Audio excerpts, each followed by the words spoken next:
Some parts of mobiles will move from nil rate to a moderate 2.5%. 35,000 crores of rupees for COVID-19 vaccine. PM Atmanirbhar Swasth Bharat Yojana will be launched with an outlay of about 64,180 crores. DI limit from 49% to 74% in insurance companies. 21-22, we would also bring the IPO of LIC for senior citizens who only have pension and interest income. I propose exemption from filing their income tax return for reopening of assessments to 3 years from the present 6 years. Minimum government and maximum governance.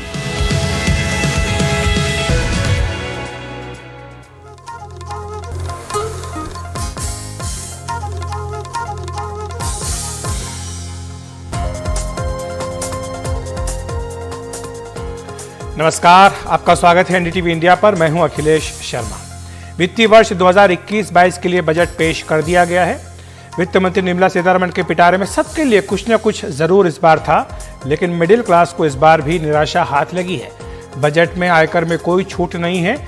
हाँ, 75 पार के पेंशनधारियों को return भरने से छूट जरूर दे दी गई है, बशर्ते कि उन्हें पेंशन और ब्याज से आमदनी होती हो। प्रूडेंट फंड के 2.5 लाख रुपए से ऊपर के ब्याज पर टैक्स लगाया जाएगा। ये भी एक अच्छी खबर नहीं है वेतन भोगियों के लिए, खासतौर से उनके लिए जो ज्यादा पैसा कमाते हैं। पेट्रोल डीजल पर सेस लगा दिया गया है, लेकिन ड्यूटी घटा दी गई है, इसलिए पेट्रोल डीजल की कीमतों पर कोई फर्क नहीं पड़ेगा। इस लिहाज से आप अभी जितना पैसा दे रहे हैं पेट्रोल डीजल के लिए, उतना ही आगे भी देते रहेंगे। मोबाइल फोन, इनके चार्जर, इलेक्ट्रॉनिक उपकरण, चुनिंदा auto parts, air conditioner, fridge, solar inverter, solar lamp, LED lights, मसूर की दाल, काबुली चना, सूती कपड़े और शराब, ये सब महंगे हो सकते हैं क्योंकि इनके ऊपर आयात पर ड्यूटी बढ़ा दी गई है। जबकि सोना, चांदी, स्टील, लोहा, नायलॉन के कपड़े, कॉपर के सामान, बीमा सस्ता होगा। ये एक अच्छी खबर है उन लोगों के लिए जो इनका इस्तेमाल करते हैं। इसके अलावा महत्वपूर्ण बात यह कि जिस तरह से 10 महीने तक कोरोना महामारी को देश ने झेला है, उसके बाद सबसे ऊपर प्राथमिकता में स्वास्थ्य क्षेत्र को रखा गया है। उसके बजट में 137% की बढ़ोतरी करने का ऐलान वित्त मंत्री ने किया है। आपको बताएं कि अभी तक इसकी जो साइज थी, इसका आकार था, वो 94,000 करोड़ रुपए था। इसको बढ़ाकर सीधा 2,23,000 करोड़ रुपए कर दिया गया। तो ये बड़ा ध्यान स्वास्थ्य क्षेत्र पर दिया गया है। हाँ, सरकार ने यह भी माना है कि पिछले साल वित्तीय घाटा 9.5% रहा, जो इस साल 6.8% रहने का अनुमान है।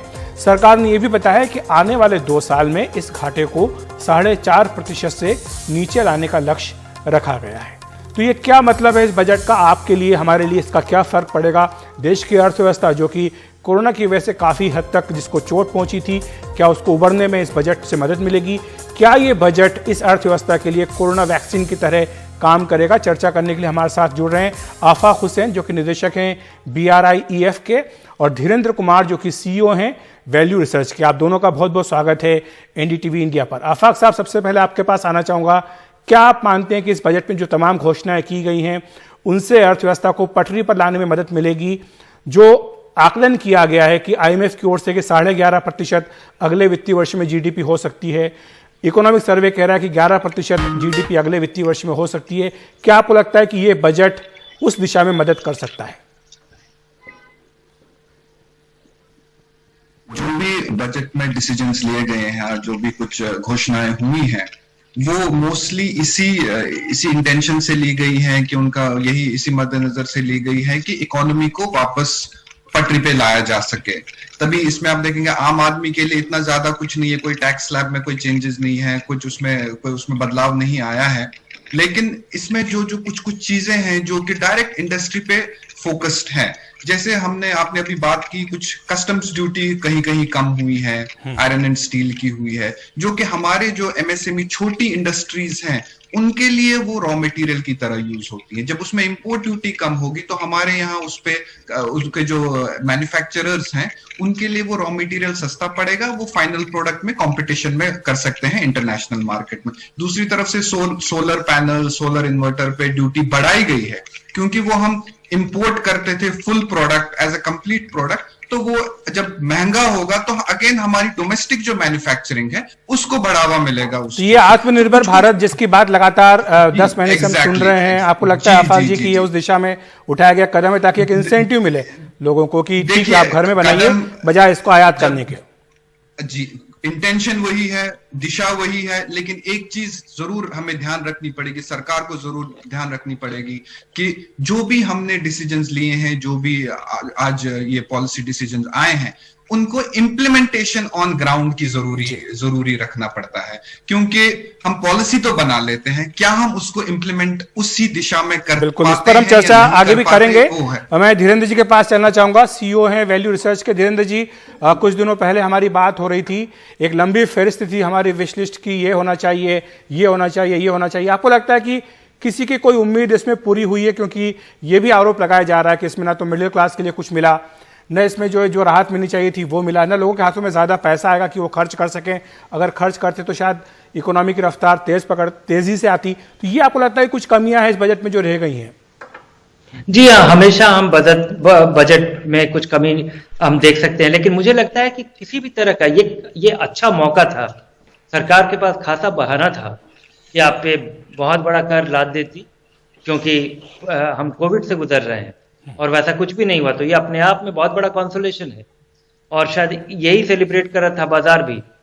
और उसके दूसरे नजरिए से देखें कि ये जो कुछ भी कदम उठाया गया है जिसमें बिना कोई कर लगाए हुए सरकार ने बहुत ही, आपको याद होगा इस बजट के पहले हम बात कर रहे थे कि सरकार क्या इमेजिनेशन दर्शाती है पैसा रेज करने के लिए। साधन चाहिए और खर्चे के तो साधन अनेक है, और ये मौका है, ये खासा बहाना है। सरकार ये बजट बनाना काफी आसान था क्योंकि आप केवल खर्चा करते थे, कोई पूछेगा भी नहीं, तो ऐसा किया गया है। लेकिन ठीक है, आप कह रहे हैं कोई नया उन्होंने वैक्सीनेशन के लिए कोरोना के नाम पर सेस नहीं लगाया, लेकिन एक नया सेस जरूर लगा दिया है, agriculture infrastructure and development cess करके, जो पेट्रोल डीजल पर लगा दिया गया। और ठीक है, हेड्स बदले गए, लेकिन आगे जाकर के हो सकता है कि उसका बोझ भी उपभोक्ता पर डाल दिया जाए। हाँ नहीं, भविष्य में उसको वो तो कोई भी सेस उपभोक्ता को ही भोगना है, झेलना है। लेकिन इसको अगर देखें कि जिस तरह का कदम उठाया गया, जिससे जहां पे हमारा खर्चा होगा, इस बजट का जो स्पेंडिंग है उसमें काफी पोटेंशियल है कि वो लोगों के इकोनॉमी को दोबारा मोमेंटम ला पाए। और लेकिन इस बजट में जो कुछ भी उसका प्रोविजन किया गया है उसके लिए सरकार को बहुत मेहनत करना पड़ेगा। बड़ा ये हाई ऑन एक्सक्यूशन है, उन सारी चीजों को अगर इम्प्लीमेंट नहीं किया गया, जिसके लिए सरकार ही काफी तरह से जिम्मेदार होगी, क्योंकि वो सब जो कदम है, एक डेवलप्ड फाइनेंशियल इंस्टीट्यूशन सेटअप किया जाएगा, बैंकों के बैड लोन को रिजॉल्व करने के लिए कदम उठाया जाएगा, पब्लिक सेक्टर के सारे एसेट्स को मोनेटाइज करने के लिए, पब्लिक सेक्टर और गवर्नमेंट एसेट्स मोनेटाइज करने के लिए कदम उठाए जाएंगे, जिसमें कि बहुत कंपनियों को पब्लिक ले जाने के लिए या डिसइन्वेस्टमेंट के लिए कदम उठाए जाएंगे। 2.25 लाख करोड़ का लक्ष्य रखा है उन्होंने इस अगले साल के लिए, जिसमें से 1 लाख करोड़ तो वो कह रहे हैं कि खाली LIC के IPO से ही आ जाएंगे, बाकी फिर 2 बैंकों की बात कर रहे हैं। तो इसमें लगता है कि आपको ये लक्ष्य जो है, ये ऐसा लक्ष्य जो प्राप्त कर सकते हैं 2.25 लाख करोड़ का? ये आसान नहीं होगा, क्योंकि सरकार का जो डिसइन्वेस्टमेंट का टारगेट सालों साल रहा है वो सरकार मीट नहीं कर पाई, और वो पूरी तरह से बाजार पर निर्भर करता है। और इसके लिए सरकार को काफी फ्लेक्सिबल अप्रोच रखना चाहिए। और जिस वजह से हमारी सरकारी कंपनियों का डिसइन्वेस्टमेंट पिछले 2-4 साल में किया गया है और जिस तरह का वैल्यू डिस्ट्रक्शन देखा गया है कि पब्लिक सेक्टर कंपनी में, आपको हैरानी होगी, स्टेट बैंक का जो आज दाम है, जो मार्केट कैपिटलाइजेशन, वो प्राइवेट सेक्टर HDFC बैंक का मार्केट कैपिटलाइजेशन हमारे देश के सारे पब्लिक सेक्टर बैंक के कैपिटलाइजेशन को जोड़ दिया जाए तो वैसा है। स्टेट बैंक उससे बहुत छोटा बैंक दिखता है मार्केट कैप के तौर पे। तो आपको अंदाजा हो रहा होगा कि कैसी बदहाली है सरकारी कंपनियों की बाजार में। धीरेन्द्र जी, मैं आपके पास अभी आता हूं, लेकिन डॉक्टर रवि मलिक के पास चलना चाहूंगा, जो कि पूर्व सचिव हैं IMA के। आपका भी स्वागत है डॉक्टर मलिक NDTV इंडिया पर, क्योंकि हेल्थ सबसे ज्यादा बात इसी की हुई। पिछले 10 महीने में आप हर व्यक्ति जो है वो जूझ चुका है कोरोना से, किसी ने जरूर इसके ऊपर उसका असर इसका पड़ा है। और हमने देखा भी, सरकार ने आज जब वित्त मंत्री ने बजट रखा है तो उन्होंने कहा कि हम इसमें 137% की बढ़ोतरी कर रहे हैं। 35,000 करोड़ रुपया उन्होंने कोरोना वैक्सीन के लिए रखा गया है। तो सबसे पहला सवाल तो आपसे यही, क्या आपको लगता है कि 35,000 करोड़ रुपया काफ़ी होगा देश की इतनी बड़ी आबादी को ये वैक्सीन देने के लिए। हालांकि उन्होंने जोड़ा है कि बाद में अगर जरूरत पड़ेगी तो हम इसमें और भी पैसा मुहैया कराएंगे। देखिए, हमारा देश जो है साधन संपन्न इतना नहीं है, लेकिन फिर भी मैं आपको बता दूं, हेल्थ में हर चीज को मद्देनजर रखते हुए 137% का इजाफा, पहले कभी भी इतना इजाफा नहीं हुआ है। 2,23,00,000 करोड़ जो है, 2,23,000 करोड़ जो है इज अ गुड अमाउंट, जबकि ये पर्याप्त फिर भी शायद ना हो, क्योंकि ये जीडीपी का शायद 2.5% है। अगर विकसित देशों की बात करें तो 15% जो है वो हेल्थ में जाता है, लेकिन फिर भी कोविड की सिचुएशन को संभाल जाएगा। 35,000 इन्होंने कोविड की वैक्सीन के लिए लगाए हैं। और सबसे अच्छी चीज है कि सरकार का मेन ध्येय जो है प्रिवेंशन के ऊपर है।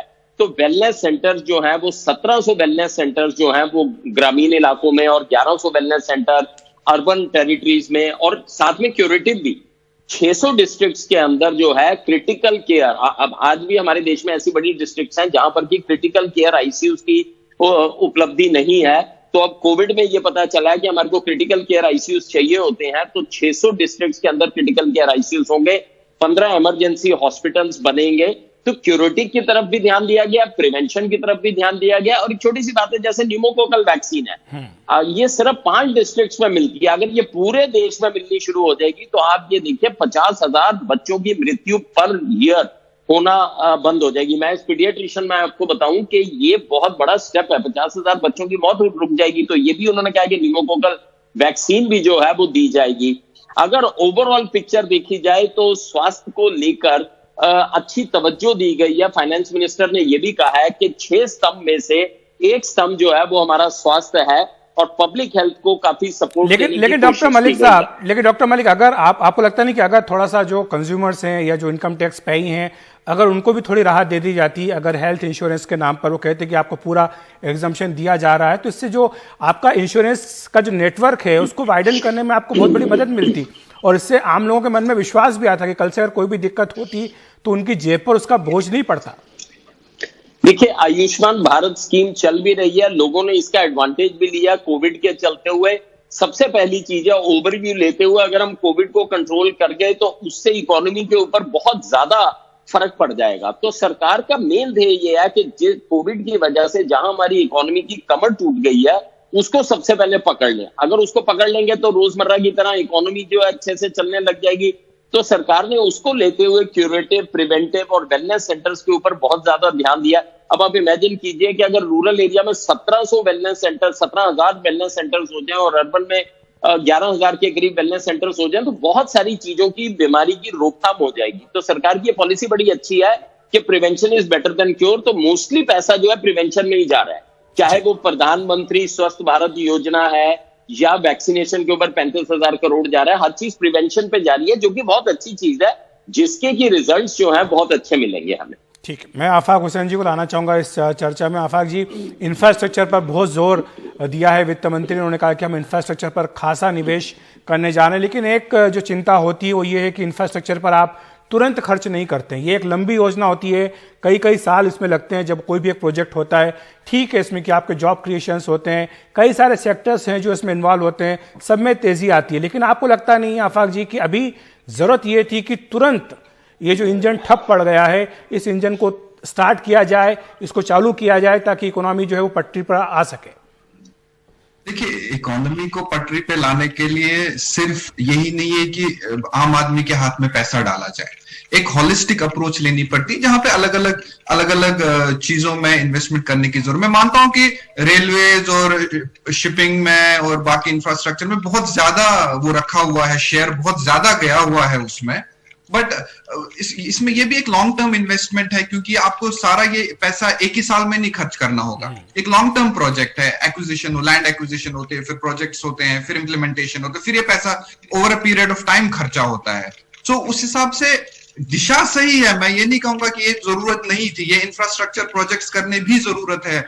आज फाइनेंस मिनिस्टर ने भी बोला कि हमें लॉजिस्टिक्स कॉस्ट कम करने की जरूरत है, क्योंकि ये सब मिला जुला के हमारी जो इंडस्ट्री है, जो मैन्युफैक्चरिंग इंडस्ट्री, इवेंचुअली उन्हीं को फायदा मिलेगा। उनकी लॉजिस्टिक्स कॉस्ट कम होगी तो ओवरऑल मैन्युफैक्चरिंग कॉस्ट हमारी कम हो जाएगी, तो हम वो आत्मनिर्भर वाली जो हमारी दिशा है वो जाएंगे। लेकिन इसमें अब एक विषय होता है, जैसे हमें अभी एक उन्होंने बोला है कि डीएफसी जो है डेडिकेटेड फ्रेट कॉरिडोर 2022-2023 में फाइनल हो जाएगा। ये बहुत सालों से चलता आ रहा है। इसमें जो हमें जरूरत है, जो ध्यान रखने की है कि ये सब हम जो हमारे टारगेट्स हैं, प्रोजेक्ट्स के, इंफ्रास्ट्रक्चरल प्रोजेक्ट्स हैं जो इन्वेस्ट हम करें, वो हम पूरा करें, तब इनका लाभ मिलेगा।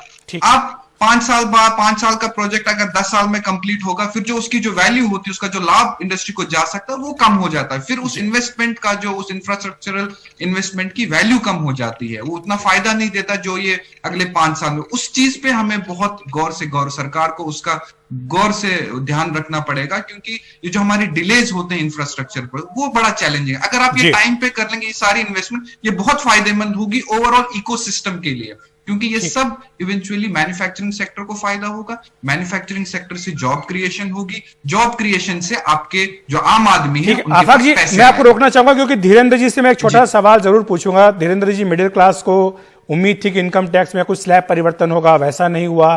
पीएफ के ऊपर टैक्स लगाने की बात होगी कि इंटरेस्ट पर आपको टैक्स देना पड़ेगा। तो ये आपको लगता है कि ये थोड़ा निराशाजनक संदेश इस बजट से मिला है?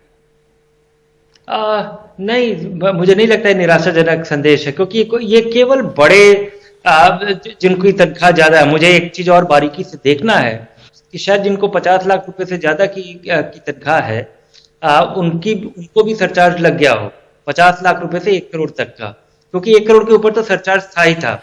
तो ज्यादा जिनकी आमदनी है उन पे ये भार है।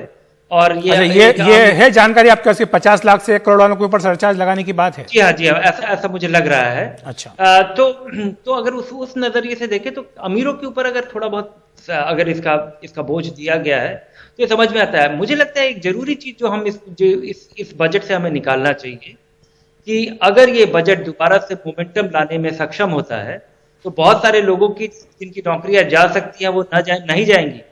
बहुत सारे लोगों की जो नौकरी गई है वो दोबारा से रिस्टोर हो पाएगी। अभी तो नई नौकरी हम बनाएंगे, वो क्रिएट करेंगे, वो तो भविष्य की बात है। और अगर ये जो कुछ प्लान है अगले 2-3 साल में अगर ये सब चीज को एग्जीक्यूट किया जा सकता है जी, तो बहुत सारे लोगों को नौकरियां मिलेंगी। अगर आप देखें कि किस तरह का हेल्थ का जो एलोकेशन है, उसमें कितने हॉस्पिटल्स नए बनने का प्रावधान है, उसमें कितने नए मेडिकल कॉलेजेस खुलेंगे, कितने लोगों को उसमें रोजगार मिलेगा। तो रोजगार तो अगर ये सारा चीज अगर बिना किसी पिलफरेज के अगर इम्प्लीमेंट होता है तो रोजगार तो मिलेगा ही जी। फिलहाल सरकारी चैलेंज है कि और नौकरियां न जाए, जिनकी गई हैं वो रिस्टोर हो जाए। वहां पे मुझे लगता है कि सिस्टम का पैसा अगर आना शुरू हो जाता है ये फर्क पड़ेगा। ठीक है, शुक्रिया आपका। अभी आप हमारे साथ बने रहिए। फिलहाल हम एक ब्रेक ले रहे हैं, ब्रेक के बाद हम इस चर्चा को जारी रखेंगे।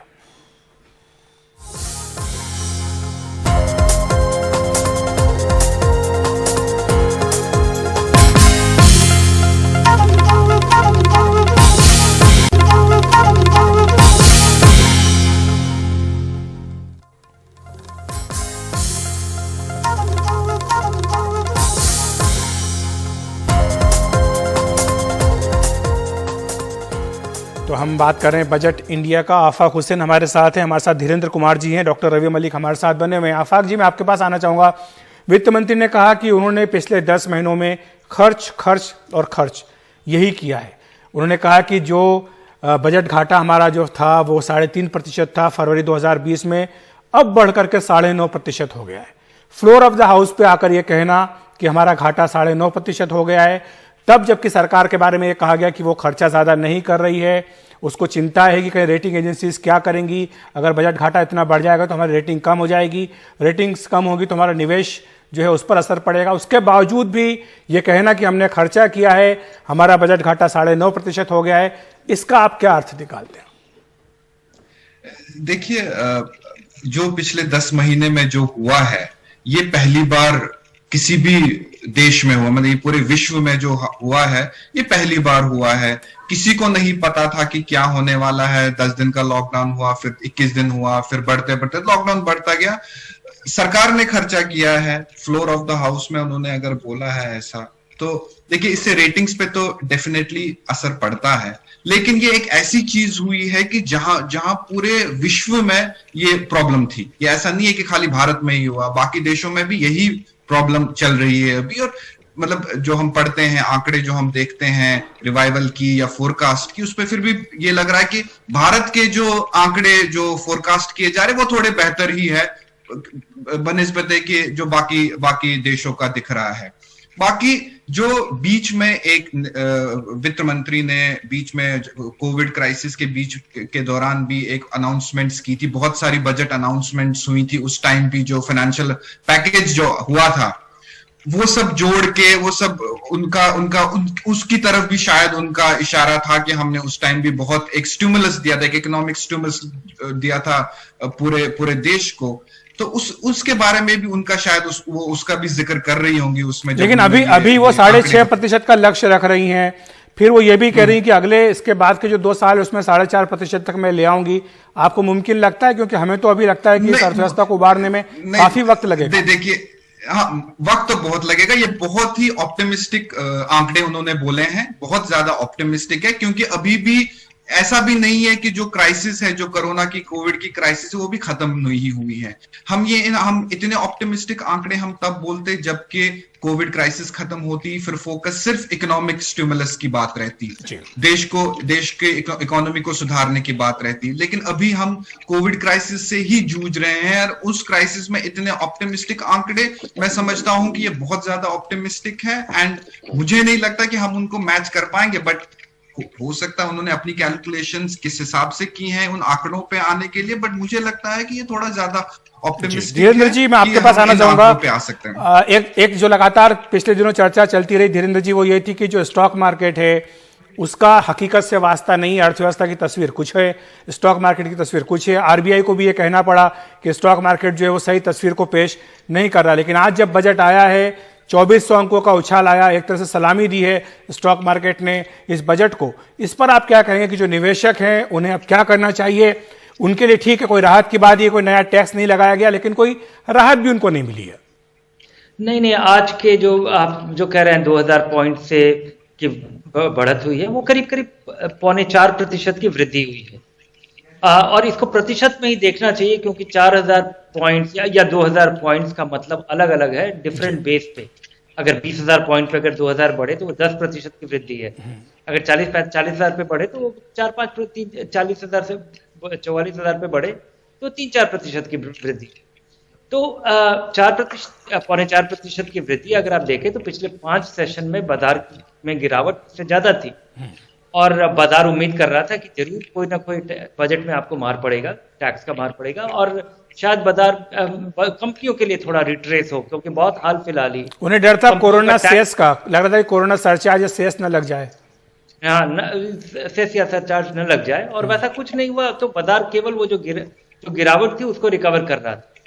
एक चीज मुझे लगता है कि ये जो कहा जा रहा है कि ये बजट चूंकि बहुत हाई है एग्जीक्यूशन में, और ये जो कुछ भी प्रावधान किया गया है, अगर इसका एक रीजनेबल पार्ट, अगर 60-70% भी अगर ये सरकार अचीव कर लेती है, तो मुझे लगता है कि ये बहुत बड़े क्राइसिस को सरकार अपॉर्चुनिटी में कन्वर्ट करने में सक्षम रहेगी जी। क्योंकि इसमें जो बहुत सारा जो कैपिटल एक्सपेंडिचर है वो तो रहेगा, और वो आने वाले समय तक उसकी वो काम आएगा, और उससे हो सकता है स्वरूप बदल जाए।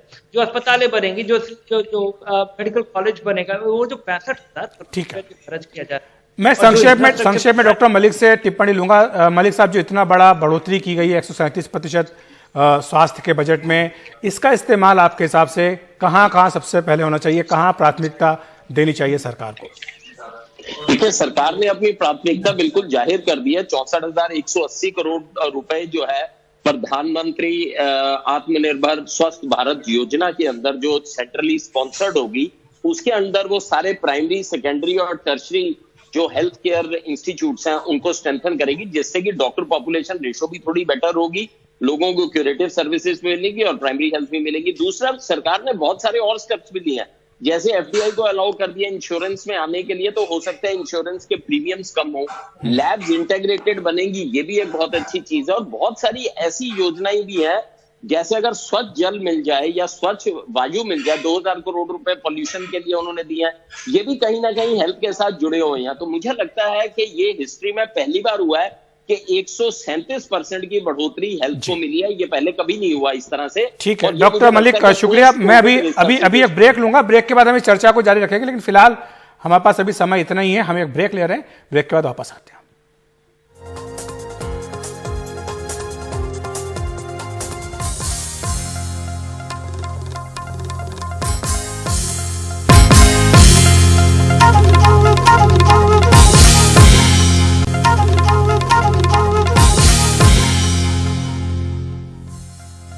तो हम चर्चा कर रहे हैं आज के बजट पर। हमारे साथ हैं आफाक हुसैन, हमारे साथ धीरेन्द्र कुमार, डॉक्टर रबिया मलिक जुड़े हुए हैं। आफाक जी, मैं आपके पास आना चाहूँगा, क्या है बजट पे? ये तो हमने सबने चर्चा कर ली, लेकिन क्या नहीं है आपके हिसाब से जो होना चाहिए था लेकिन नहीं है? जी, मेरे हिसाब से 2-3 चीजें हैं जो मिसिंग है इस बजट में, नहीं है।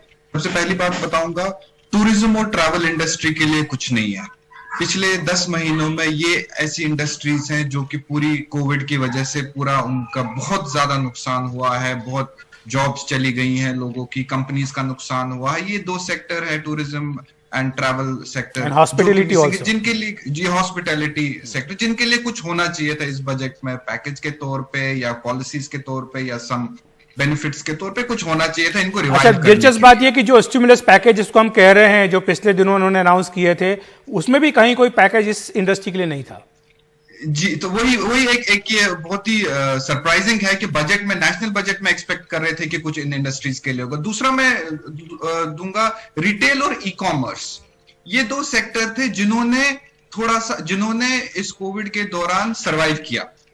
ई कॉमर्स था, रिटेल सेक्टर, यही 2 सेक्टर्स थे जो पूरे कोविड के दौरान भी ये चलते रहे। ये सेक्टर्स इनके लिए भी, क्योंकि ये नए सेक्टर्स हैं इंडिया में, इन सेक्टर्स को हमें इवॉल्व करना चाहिए था। कुछ पॉलिसीज इनके लिए भी अगर हम रखते, कुछ इनके लिए भी कुछ अगर कुछ बजट में होता, तो मे बी इनको थोड़ा और बढ़ावा मिलता इन सेक्टर, क्योंकि यही 2 सेक्टर्स हैं जिन्होंने सर्वाइव किया था पूरे कोविड के दौरान। ठीक है, यही सवाल, ये शुक्रिया आपका आफाक जी। ये सवाल धीरेन्द्र जी आपसे, ठीक है कि टैक्स नहीं लगाया गया, कोई सेस नहीं लगाया गया, लेकिन आपके हिसाब से क्या हो सकता था इसमें ताकि थोड़ी राहत और निवेशकों को मिलती?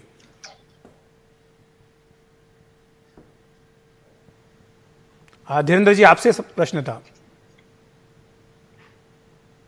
ये जो बड़ा सा बजट बनाया गया है जिसमें कि बहुत कुछ नया किया जाने वाला है, और ये काफी हद तक उस बात पे निर्भर करेगा कि सरकार कितने सुचारू तरीके से या कितने अच्छे तरीके से उन प्लान्स को इम्प्लीमेंट करती है।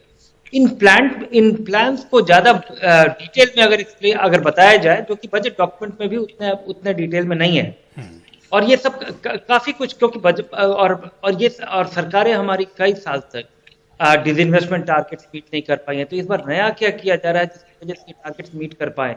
क्योंकि हमारे बजट का जो कुछ, अगर जैसा भी वो टारगेट्स, वो अचीव तभी होगा जब भी आप रिसोर्स मोबिलाइज करेंगे, अदरवाइज हमारी अर्थव्यवस्था बहुत खतरे में पड़ती जाएगी। ठीक है, डॉक्टर मलिक, आपसे यही प्रश्न। वैसे तो आपने कहा कि काफी कुछ मिल चुका है हेल्थ सेक्टर को, बजट कम से कम दुगना सा हो गया है, फिर भी आपके हिसाब से कुछ और भी हो सकता था? क्योंकि ये जो महामारी है, 100 साल में पहली बार ऐसी महामारी का संकट देश ने देखा है। देखिए, वैसे तो जैसे कि मैंने पहले भी कहा कि हिस्ट्री में पहली बार हुआ है कि 137% का बजट जो है बढ़ा दिया गया है, लेकिन फिर भी डेफिनेटली सबसे इंपॉर्टेंट चीज है ये इम्प्लीमेंट ठीक से हो, ठीक से हॉस्पिटल सारे बने, ठीक से सारे लैब के सेंटर्स आए और ठीक से वेलनेस सेंटर्स बने। इससे डेफिनेटली हमें काफी बूस्ट मिलेगा। थोड़ा सा ध्यान सरकार का, लाइफस्टाइल डिजीजेस जो बढ़ रही हैं, हमारा जो हिंदुस्तान है वो धीरे धीरे करके डायबिटीज का कैपिटल बनता जा रहा है, तो हमारे लाइफस्टाइल डिजीजेस से जो मौतें हो रही हैं बहुत ज्यादा हैं। उसके लिए वो कह रहे हैं फिट रहे इंडिया अभियान चल रहा है, जिसमें लोगों से कहा गया कि आप दौड़िए, वर्जिश कीजिए। वो भी जरूरी है, लेकिन अगर कुछ बजट एलोकेशन बहुत ज्यादा इन प्रिवेंटिव उसके ऊपर भी अगर हो तो मेरे ख्याल से बेटर है। डेफिनेटली बीमारियों की प्रिवेंशन के ऊपर बहुत अच्छा ध्यान दिया। और सबसे एक अच्छी बात और भी है कि न्यू एमर्जिंग इलनेसेस, सरकार ने अब देख लिया कि कोविड ने जिसने 1.5 लाख लोगों की, 1,53,000 लोगों की मौत ले ली है, तो अब सरकार ने देख लिया कि न्यू एमर्जिंग इलनेसेस की हमारे अंदर R&D होनी चाहिए जी। तो सेंट्रल डिजीज कंट्रोल जो ऑर्गेनाइजेशन है उसको और ज्यादा स्ट्रेंथन किया। ये बहुत अच्छी चीज है कि आने वाले टाइम में अगर कोविड जैसा कोई भी चैलेंज आता है। और एक और सरकार की बड़ी सोची समझी सूझबूझ है कि 3500 करोड़ रुपए केवल वैक्सीन पे नहीं लगेगा, वैक्सीन डिस्ट्रीब्यूशन सिस्टम पे भी लगेंगे। कल को कोविड अपना स्ट्रेन बदल जाता है या कोविड की जगह कोई और बीमारी आ जाती है, तो ये हमारा जो वैक्सीनेशन सिस्टम है, जो चैनल्स हैं, ये ऑलरेडी डेवलप्ड होंगी और हमारा देश उससे एकदम से सक्षम होगा डील करने के लिए। बाकी वैसे अगर देखा जाए तो सरकार को और भी देना चाहिए। जैसे कि मैंने बताया, डेवलप्ड नेशन में 15% GDP के जाता है, हमारे इधर 2.5% ही केवल जाता है, तो बहुत कम है। जबकि बाहर इतना बीमारियों का लोड भी नहीं है। अगर आप यूएस की बात करें, यूके की बात करें, वहां पे डायरियाज नहीं है, ट्यूबरकुलोसिस नहीं है, कुछ भी नहीं है। हमारे इधर बीमारियों का लोड बहुत ज्यादा है, लेकिन फिर भी जो बजट की एलोकेशन बहुत कम है। लेकिन डेफिनेटली सरकार ने इस इकोनॉमी के अंदर हेल्थ को इतनी प्राथमिकता दी है that is I think creditable. जी, बहुत बहुत शुक्रिया आप तीनों मेहमानों का हमारे साथ बातचीत करने के लिए, विस्तार से समझाने के लिए कि बजट में क्या है और ये भी कि बजट में क्या होना चाहिए था। फिलहाल एक ब्रेक।